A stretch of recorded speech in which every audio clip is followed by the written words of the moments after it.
जय हिंद। आज के क्लास में आप सभी लोग का बहुत बहुत स्वागत है।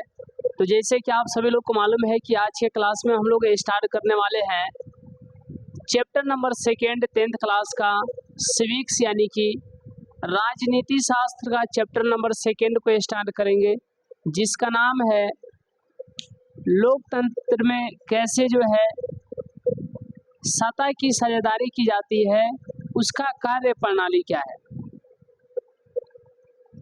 तो आइए आज के क्लास में हम लोग कार्य प्रणाली की बात करेंगे। और जैसे कि आप सभी लोग जानते हैं कि कार्य प्रणाली क्या है, लोकतंत्र की कार्य प्रणाली क्या है, कैसे जो है काम होता है, इस पर जो हम लोग गंभीरता के साथ चलेंगे। तो एक बात यहाँ पर ध्यान देना है। देखिए, सबसे पहले जब देश आज़ाद हुआ, अगर भारत की संदर्भ में हम लोग बात करें तो जैसे कि आप लोग जानते हैं कि देश आज़ाद हुआ तो यह मुद्दा रखा गया कि आखिर कैसे शासन किया जाएगा, शासन की वह व्यवस्था क्या होगी। जैसे आप जानते हैं कि 1688 में सबसे पहले संविधान किस देश में जो है लागू है, तो सबसे पहले इंग्लैंड में क्या है तो लागू है। संविधान सबसे पहले कहाँ? इंग्लैंड में। किस देश में? इंग्लैंड में। तो अब यहाँ पे आप देखिएगा कि इंग्लैंड में जो है संविधान क्या है, लागू है 1688 में। उसके बाद में हम लोग बात करें तो आपको मालूम है 1776 में यह अमेरिका में, कहाँ पे? अमेरिका में। तो सबसे पहले हम लोग देखेंगे कि आज भी इंग्लैंड में लिखित संविधान नहीं है, लिखित संविधान नहीं है आज भी इंग्लैंड में। तो आइए इसी सिस्टम को जो है एक अलग अंदाज के साथ चलते हैं। तो एक बार जैसे कि आप लोग को मालूम है कि 10th क्लास में है, तो आपको जो है यहाँ पर सभी सब्जेक्ट को हम लोग लेकर के चलेंगे। बेसिकली जो होगा आर्ट्स सेक्टर के जो भी आर्ट्स में, जैसे आप देखेंगे हिस्ट्री होगा, ज्योग्राफी होगा और फिर सिविक्स यानी कि राजनीति शास्त्र होगा। इस जो आप ये जो सेक्शन देख रहे हैं इसको हम लोग बहुत गंभीरता के साथ चलेंगे। तो सबसे पहले आप यहाँ पर देखिएगा एकात्मक क्या है। ऐसे मन में आ रहा है कि एकात्मक, तो क्या है एकात्मक? एक और यहाँ से आपको फेज धरेगा और इस फेज को आप समझिएगा संघात्मक। तो फिर मन में यह आ रहा है कि एकात्मक क्या है, संघात्मक क्या है। ये टावर का मिलना बहुत ज़्यादा जरूरी है। जब आप अपने हर एक बात को जो है सेट करते हुए चलिएगा तो हर एक चीज़ आपको लगेगा कि आपके लिए कितना नेसेसरी है।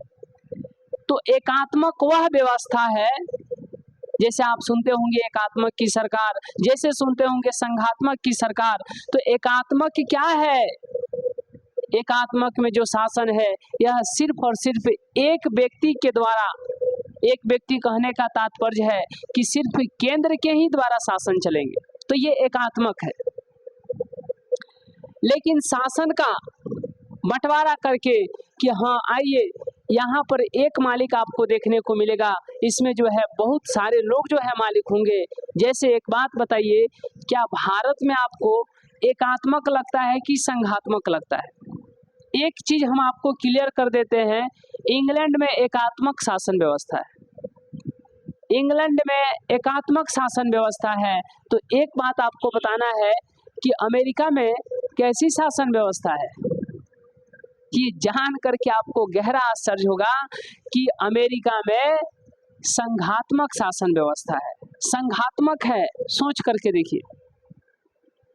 अब यहीं से आपको धीरे धीरे कंप्लीट होगा कि इंग्लैंड में 1688 में यहाँ पर संविधान जो है लागू किया गया। और यही चीज जब आप देखिएगा कि सबसे पहले लोकतंत्र जो है किस देश में है, तो अमेरिका में सबसे पहले लोकतंत्र है। अमेरिका में सबसे पहले लोकतंत्र है। तो यही चीजें जो है पूरा बेसिकली जो है पूरा विस्तार के साथ आज के क्लास में चलना है। तो अब यहाँ पे आपको ध्यान देना है कि एकात्मक, इसमें जो है एक व्यक्ति जो है मालिक होगा, और एक व्यक्ति मालिक नहीं है, अनेक व्यक्ति है। तो याद रखिएगा, ये समझाने के लिए कह रहे हैं कि एक व्यक्ति, यहाँ पर देखिएगा तो एक व्यक्ति है, एक व्यक्ति है, और यहाँ पर देखिएगा तो अनेक व्यक्ति है। तो समझाने के लिए एक व्यक्ति शासन करेगा तो उसको एकात्मक शासन, एकात्मक शासन, और वही समझाने के लिए अनेक व्यक्ति शासन करेंगे तो संघात्मक होगा।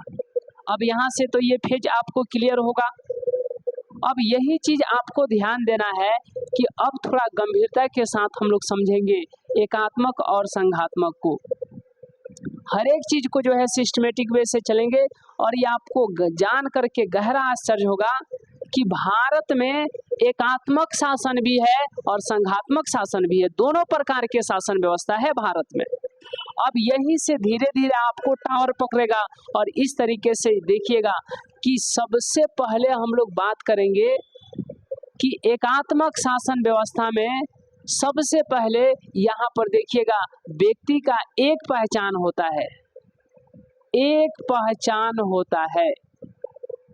तो क्या आपको लगता है कि संघात्मक में एक व्यक्ति का पहचान, व्यक्ति का यहाँ पर एक पहचान होता है, एक पहचान होता है। यहाँ पे दो पहचान होता है, यहाँ पर दो पहचान होता है। जैसे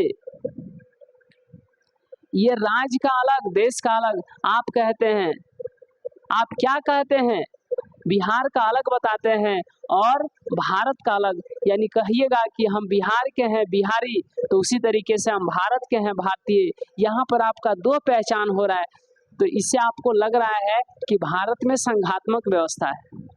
लेकिन कहीं पर भी आपके आधार कार्ड में, किसी भी आइडेंटिटी कार्ड में यह नहीं मिलेगा बिहार और भारत, बल्कि भारत सरकार मिलेगा। तो यह देख करके आपको पता चलेगा कि ये एकात्मक प्रतीत हो रहा है। तो यहाँ से देखिए कि भारत में क्या है, संघात्मक। फिर यहाँ से देख करके कहिएगा आधार कार्ड पर भारत सरकार है, पैन कार्ड पर भारत सरकार है, तो यहाँ से कहिएगा एकात्मक है, क्योंकि वहाँ पर बिहार नहीं है। आप बिहार से हैं तो बिहार नहीं है, यूपी से हैं तो यूपी नहीं है। तो यह देख करके आपको गहरा आश्चर्य होगा कि संघात्मक भी है, एकात्मक भी है। भारत में संघात्मक शासन भी है और एकात्मक भी है। जैसे आप एक बात अब यहाँ पर ध्यान दीजिएगा कि एकात्मक शासन व्यवस्था में न्यायपालिका स्वतंत्र नहीं होती है, न्यायपालिका जो होती है वह स्वतंत्र नहीं होती है, और इसमें जो है न्यायपालिका स्वतंत्र नहीं होती है, और यहाँ पर जो है न्यायपालिका जो है स्वतंत्र होती है। इसमें न्यायपालिका जो है क्या होती है, स्वतंत्र होती है। क्या एकात्मक शासन व्यवस्था में न्यायपालिका स्वतंत्र होती है? नहीं होती है। लेकिन संघात्मक शासन व्यवस्था में न्यायपालिका स्वतंत्र होती है। अब यही सिस्टम आप देखिएगा कि एकात्मक शासन व्यवस्था में, एकात्मक शासन व्यवस्था में यहाँ पर एक हरी शासन होती है, एक हरी शासन, और यहाँ पर दोहरी शासन होती है। कहाँ पे? संघात्मक में, कि देश अपना अलग यानी केंद्र अपना अलग लेकर के चलेगा, और फिर राज्य की बात कीजिएगा तो राज्य अपना अलग लेकर के चलेगा। तो आप क्या देख रहे हैं, क्या देख रहे हैं कि यहाँ पे संघात्मक में दोहरी और यहाँ पर एक हरी। अब यहीं से आपको गहरा आश्चर्य होगा कि देखिएगा कि यहाँ पे शक्तियों का विभाजन होगा, विषय का विभाजन होगा। इसमें विषय का विभाजन नहीं होगा। विषय मतलब कि किन किन विषयों पर जो है किस प्रकार के नियम कौन बना पाएंगे। यहाँ पर विषय का विभाजन नहीं है, विषय का विभाजन नहीं है। लेकिन वही संघात्मक में बात करेंगे तो विषय का क्या है, विषय का विभाजन है, विषय का विभाजन है, विभाजन है संघात्मक शासन व्यवस्था में। विषय का यहाँ पर एकात्मक में विभाजन नहीं है, लेकिन वही बात करेंगे संघात्मक में विषय का विभाजन है। तो एकदम कम समय में हम लोग एक अलग अंदाज में चलेंगे, और आपको जो है इस तरीके से बहुत इंटरेस्ट आने वाला है। आज के क्लास में बहुत इंटरेस्ट आने वाला है। तो बताइए, यहाँ तक एक व्यक्ति यदि एक व्यक्ति यदि शासन करेगा तो उसे हम लोग क्या बोलेंगे? उसे हम लोग बोलेंगे एकात्मक। और अनेक व्यक्ति होंगे, एक मालिक एकात्मक, अनेक मालिक संघात्मक। यहाँ पर आपको देश जान करके आश्चर्य होगा, इंग्लैंड आप यहाँ पर देख रहे हैं, इंग्लैंड में जो है एकात्मक शासन व्यवस्था है, एकात्मक शासन व्यवस्था है। वहीं आप यहाँ पर देखिएगा संघात्मक में, तो यहाँ पर आ जाएगा USA। अब यहाँ पर जब देखिएगा संघात्मक शासन व्यवस्था में, तो यहाँ पे आपको एग्जाम्पल में USA हो जाएगा, ऑस्ट्रेलिया हो जाएगा। ये जो आप देश देख रहे हैं यहाँ पर संघात्मक शासन व्यवस्था है। उसके बाद आप देखिएगा तो स्विट्जरलैंड हो जाएगा, स्विट्जरलैंड हो जाएगा। ये सब देश में क्या है? संघात्मक शासन व्यवस्था है। यहाँ पर इस देश में एकात्मक शासन व्यवस्था है। वहीं यदि आप बात कीजिएगा भारत की, तो भारत में दोनों है, एकात्मक भी है और संघात्मक भी है। भारत में एकात्मक शासन व्यवस्था है और संघात्मक शासन व्यवस्था दोनों है। ऐसा नहीं है कि भारत ही एक ऐसा देश है जहाँ पे एकात्मक भी है संघात्मक भी है, ऐसा नहीं है। बल्कि इसके साथ ही साथ भारत हो गया, फिर आप देखिएगा तो स्पेन हो गया, फिर देखिएगा तो बेल्जियम हो गया, बेल्जियम हो गया। तो ये सब भी देश में क्या है? तो संघात्मक और एकात्मक दोनों शासन व्यवस्था है। तो अब यहाँ पे आप, जैसे हम आपको बताएं कि एकात्मक में एक पहचान, व्यक्ति का एक पहचान होता है, संघात्मक में व्यक्ति का दो पहचान होता है। यहाँ पर न्यायपालिका स्वतंत्र नहीं होती है, यहाँ पर न्यायपालिका जो है स्वतंत्र होती है। यहाँ पर एकहरी शासन व्यवस्था होती है और संघात्मक में दोहरी शासन व्यवस्था होती है। यहाँ पर विषय का विभाजन नहीं होता है और संघात्मक में विषय का विभाजन होता है। यही सिस्टम जब आप देखिएगा भारत में, यही सिस्टम जब आप देखिएगा भारत में, तो एक जो है यहाँ पर देखने को मिलेगा, यहाँ पे देखने को मिलेगा कि यही विषय का विभाजन हो गया है कि जो अनेक विषय हैं, कौन विषय जो है किस सूची में रहेंगे और उस सूची पर, यानी जितने भी उस सूची में विषय है उस पर कानून बनाने का, नियम बनाने का अधिकार किनको है। अब ये जान करके आपको आश्चर्य होगा, इसको कहा जाता है संघ सूची। क्या कहा जाता है? संघ सूची। और इसको कहा जाता है राज्य सूची, राज्य सूची। और इसे कहा जाता है समवर्ती सूची, समवर्ती सूची। पहले संघ सूची में कितने विषय थे? पहले संघ सूची में कितने विषय थे? जल्दी बताइए। 100 विषय थे, लेकिन वर्तमान में कितने हैं? 97। पहले संघ सूची में कितने विषय थे? 97 थे। अब जो है 100 हो गया है, उल्टा हम बोल दिए, 100 हो गया है। कितना? 100। और उसी तरीके से राज्य सूची में पहले विषय कितने थे?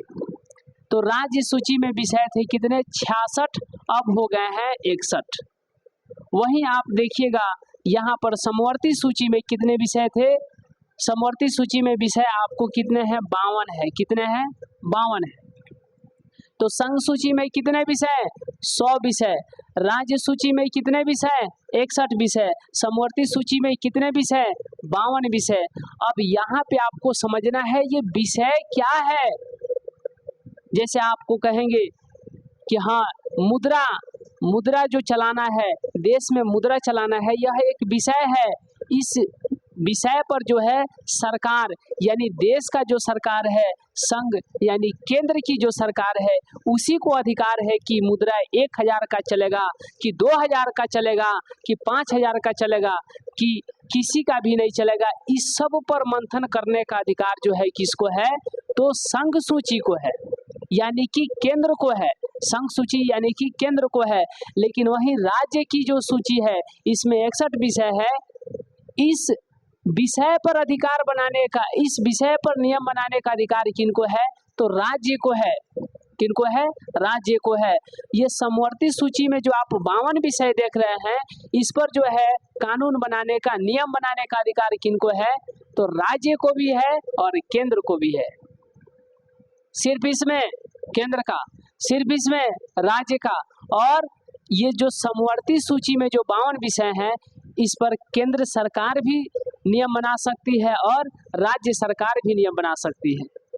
अब इसमें बहुत ऐसे विषय हैं जिन पर केंद्र सरकार और राज्य सरकार कहती है, केंद्र सरकार कहती है नहीं इस विषय पर ऐसा नियम रहेगा, राज्य सरकार कहती है कि नहीं इस विषय पर ऐसा नियम रहेगा। दोनों जब लड़ जाते हैं, जब लड़ने का स्थिति उत्पन्न हो जाता है, जब इनमें से किसी भी विषय पर कानून बनाने को लेकर के टकराव केंद्र और राज्य के बीच हो जाते हैं, तो उस स्थिति में राज्य नहीं बल्कि जो केंद्र कहेगा उसी का मान्य होता है। तो जहां पर केंद्र और राज्य लड़ेंगे किसी विषय पर नियम कानून को बनाने को लेकर के, जब दोनों लड़ेंगे केंद्र और राज्य, तो वहां पर जो है केंद्र को मान्यता दी जाएगी। किसको? केंद्र को मान्य किया जाएगा कि नहीं उस विषय पर, यदि जो लड़ाई वाला विषय है, मतलब किसी विषय पर लड़ाई हो गया, तो वहां पर जो है केंद्र सरकार को अधिकार दे दिया जाता है कि आप नियम बनाओ, आप जैसे कहोगे वैसा होगा। तो ये आप जान गए कि संघ सूची में कितने विषय हैं? 100, जिस पर केंद्र सरकार नियम बना सकती है। राज्य सूची में 61 विषय जिस पर जो है राज्य सरकार नियम बनाती है, और समवर्ती में 52 विषय हैं जिस पर जो है केंद्र और राज्य जो है नियम बनाती है। अब संघ सूची में कौन हो सकते हैं? जैसे आपको विदेश की नीति, उसके बाद में देखिएगा मुद्रा, उसके बाद संचार, ये सब किस में आएंगे? संघ सूची में आएंगे। राज्य सूची में क्या आएंगे? तो राज्य सूची में राज्य का अपना पुलिस हो सकता है, कृषि हो सकता है, व्यापार हो सकता है। वहीं समवर्ती सूची में कौन आएंगे? तो यहाँ पर देखिएगा, तो यहाँ पर क्या होगा? जैसे शराब आप लोग जानते हैं, राज्य सरकार ये जो है, अगर हम बात करें राज्य सरकार कहेगी, जैसे बिहार सरकार कहेगी, बिहार एक राज्य है ना, तो बिहार कहेगी, बिहार सरकार कहेगी कि हमारे राज्य में शराब नहीं चलना चाहिए। हालांकि उसी शराब को लेकर के, उसी शराब के विषय पर केंद्र सरकार कहेगी कोई बात नहीं, शराब जो चाहेंगे बेच सकते हैं, जो चाहेंगे पी सकते हैं, आओ हम तुमको लाइसेंस देते हैं, तुम्हारी इच्छा, तुम पी भी सकते हो, बेच भी सकते हो। लेकिन वहीं राज्य जो है अपने राज्य में मना कर सकती है। तो इस तरीके से आप देख रहे हैं कि शराब का जो विषय है, इस पर राज्य सरकार भी नियम बना रही है और केंद्र सरकार भी नियम बना रही है। तो ये समवर्ती सूची में रखा गया है, ये समवर्ती सूची में रखा गया है कि उस पर केंद्र सरकार भी नियम बना सकती है अपने पूरा जो केंद्र में, और राज्य सरकार भी उस पर नियम बना सकती है सिर्फ अपने राज्य में। तो ये आप देख रहे हैं ना। अब यहाँ से आप देखिएगा तो यही विषय का विभाजन हुआ है, जो कि ये संघात्मक शासन का जो है ये बहुत अच्छी खूबसूरती है। ये संघात्मक शासन की ये बहुत अच्छी जो है खूबसूरती है। अब यहाँ से आप देखिएगा, यहाँ से बहुत क्वेश्चन पूछे जाते हैं कि कौन सा विषय किस सूची में जाएगा। ये आपको यहाँ से आप धीरे धीरे हम लोग आगे चलेंगे। तो भारत में बताइए कैसी शासन व्यवस्था है, एकात्मक है कि संघात्मक है? तो कहिएगा एकात्मक भी है, संघात्मक भी है। देखने में ढांचा संघात्मक, लेकिन यहाँ पर शासन एकात्मक। क्योंकि अगर आप लेकर यहाँ पर बात कीजिएगा जम्मू कश्मीर को, अगर कंप्लीट संघात्मक होता तो जम्मू कश्मीर जो वहाँ पर देखिएगा जो केंद्र शासित प्रदेश बना दिया गया, राज्य को ही उड़ा दिया गया। अगर ये संघात्मक कंप्लीट संघात्मक होता तो वह राज्य नहीं उड़ता, क्योंकि आप जान रहे हैं ना राज्य में राज्य का ना नियम चलेगा। तो राज्य कहता कि नहीं हमारा राज्य रहेगा, आप कैसे केंद्र शासित प्रदेश बना दीजिएगा। तो यही चीज आप देख रहे हैं कि कंप्लीट संघात्मक नहीं है। वहीं आप देखिएगा ये शराब का उदाहरण लेकर के, यदि भारत कंप्लीट एकात्मक होगा, यदि भारत जो है कंप्लीट एकात्मक होता तो ये केंद्र कह सकता था कि शराब पीना है तो पीना है, कोई राज्य जो है मना नहीं कर सकती है। तो यहाँ पर देखिए कि नहीं, बिहार में बंद है शराब, बल्कि केंद्र के द्वारा जो है कि हाँ आप जो है बेच सकते हैं। तो यहाँ पर आप देख रहे हैं कंप्लीट यदि भारत एकात्मक होता तो शराब को हर जगह या तो बंद कर देता, नहीं तो हर जगह हर एक राज्य में चालू कर देता। तो यहाँ से पता चल रहा है कि ये शराब का जो विषय है, यहाँ से पता चल रहा है कि भारत एकात्मक, कंप्लीट एकात्मक नहीं है। और यहाँ से पता चल रहा है ये जम्मू कश्मीर को लेकर के कि भारत कंप्लीट संघात्मक भी नहीं है, मतलब भारत एकात्मक भी है और भारत संघात्मक भी है। तो यहाँ से कोई दिक्कत नहीं ना। तो अब यहाँ पर देखिएगा इंग्लैंड में एकात्मक शासन व्यवस्था है, कंप्लीट एकात्मक शासन व्यवस्था है। यहाँ पर अब एक और आपको ध्यान देना है कि एकात्मक शासन व्यवस्था जहाँ पे होते हैं वहाँ पर लिखित संविधान नहीं होते हैं, लिखित संविधान नहीं होते हैं, क्योंकि अब वहाँ पर एक ही व्यक्ति देश का मालिक है, तो लिखने का कोई आवश्यकता नहीं है। और वहीं जब देखिएगा संघात्मक शासन व्यवस्था में, तो यहाँ पर क्या होते हैं, यहाँ पर लिखित संविधान होते हैं, लिखित संविधान होते हैं। और यही कारण है एकात्मक इंग्लैंड में जो है एकात्मक शासन व्यवस्था है। तो सबसे पहले इंग्लैंड में संविधान जो है लागू किया गया, लेकिन क्या आज भी वो लिखित संविधान है? नहीं, वह लिखित संविधान नहीं है। और उसके बाद देखिएगा तो अब यहाँ पर लिखित संविधान संघात्मक में होते हैं। तो कंप्लीट इंग्लैंड क्या है? एकात्मक शासन व्यवस्था का उदाहरण है। कंप्लीट ये देखिएगा तो अमेरिका हो गया, ऑस्ट्रेलिया हो गया, स्विट्जरलैंड हो गया, ये कंप्लीट क्या है? तो संघात्मक शासन व्यवस्था का उदाहरण है। लेकिन वहीं आप बात कीजिएगा भारत का, स्पेन का, बेल्जियम का, ये जो है एकात्मक भी है, संघात्मक भी है। तो यहाँ पर जो भारत, स्पेन और बेल्जियम जो देश है, यहाँ पर एकात्मक शासन व्यवस्था भी है और संघात्मक शासन व्यवस्था भी है। अब यहाँ से धीरे धीरे हम लोग आगे चलेंगे। और एक चीज अब आगे के क्लास में देखिएगा, आगे के क्लास में जो हम लोग पढ़ेंगे वो क्या पढ़ने वाले हैं कि जब भारत आजाद हुआ तो यहाँ पर लगभग 562 रियासत थे, 562 राज्य समझ सकते हैं, छोटे बड़े। और ये जो आप अभी का जो भारत देख रहे हैं, तो ऐसा नहीं है, इधर पहले कर्नाटक था, यहाँ पर मुंबई था। जो आज आप मुंबई महानगर देख रहे हैं, ये पहले महानगर नहीं बल्कि मुंबई ही एक राज्य था। और उस मुंबई में से, मुंबई पहले बहुत बड़ा था, उस मुंबई में से कट करके निकला गुजरात और एक अलग हो गया राज्य महाराष्ट्र। ये जो गुजरात और महाराष्ट्र पहले ये दोनों मिलकर के एक मुंबई राज्य था, जो कि गुजरात अलग हो गया, महाराष्ट्र अलग हो गया। तो अब जो है, चलिए आज के क्लास को हम लोग यहीं तक रहने देते हैं, इससे आगे के क्लास में हम लोग देखेंगे। चलिए, बहुत बहुत धन्यवाद।